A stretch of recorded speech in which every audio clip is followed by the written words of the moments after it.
Chris Washington, a talented young photographer, is preparing for a weekend trip with his girlfriend Rose. She has invited him to meet her parents for the first time at their large countryside estate. At first, Chris is excited. Rose assures him that her family is open-minded and welcoming. Still, he can't help feeling nervous. As a black man visiting the home of a wealthy white family he's never met before, he wonders how they'll react. The drive starts normally until they accidentally hit a deer on a deserted road.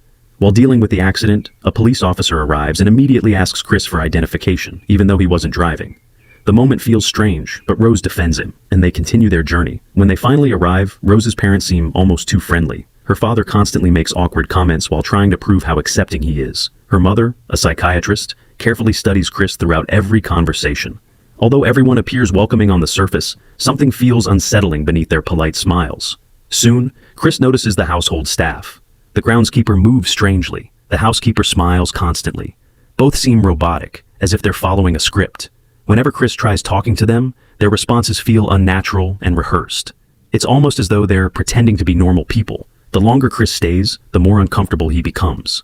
Late that night, unable to sleep, he wanders through the house. That's when he witnesses several disturbing events. He sees the groundskeeper sprinting through the darkness at full speed for no apparent reason. Moments later, he encounters the housekeeper, staring at her reflection, while tears run down her face. Yet she continues smiling. Nothing about this place makes sense. The next day, Rose's mother offers to help Chris quit smoking through hypnosis. Reluctantly, he agrees. As she calmly stirs a spoon against a teacup, her voice becomes impossible to ignore. Chris tries to resist, but suddenly he loses control. The room begins fading away. He feels himself falling, deeper and deeper, until he's trapped in a terrifying empty darkness known as the sunken place. From this nightmare prison, Chris can still see the world through a distant screen, but he can no longer control his own body. He is awake, he is conscious, but he is powerless. When Chris wakes up the next morning, he convinces himself it was just a strange experience. But the nightmare is only beginning. Later that day, dozens of wealthy guests arrive at the estate for a gathering. At first, it appears to be a harmless family event. Then the questions begin. The guests examine Chris as if he's an object. They comment on his appearance, his strength, his athletic ability, his physical features. Instead of treating him like a person, they seem to be evaluating him. The situation becomes even stranger when Chris spots another black man among the guests. Relieved to finally see someone who might understand what he's feeling, Chris approaches him. But something is terribly wrong. The man's speech is unnatural. His smile never changes. His behavior feels completely disconnected from reality. Chris secretly takes a photo of him with his phone. The camera flash triggers an unexpected reaction. Suddenly, the man grabs Chris and desperately shouts for him to leave. "Get out!" The warning comes out of nowhere. Before anyone can react, the man returns to his calm and emotionless state.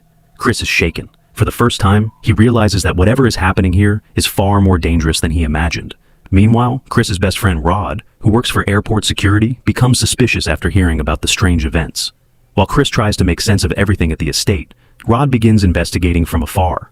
Back at the house, Chris decides he's had enough. He wants to leave, but before he can escape, he discovers a series of shocking photographs revealing a terrible secret. The woman he trusted most has been lying to him. Everything was planned from the beginning. The relationship, the invitation, the trip. He was never a guest. He was a target. As the horrifying truth unfolds, Chris realizes the family has been carrying out a sinister operation for years. Every strange encounter, every forced smile, every unsettling conversation. They were all pieces of a much larger plan. Now, Chris finds himself trapped inside a nightmare with no obvious way out. The people surrounding him are organized, experienced, and completely convinced they will succeed. With his freedom slipping away, Chris must rely on his intelligence, instincts, and determination to survive. What follows is a desperate fight against impossible odds as Chris struggles to escape before he loses everything.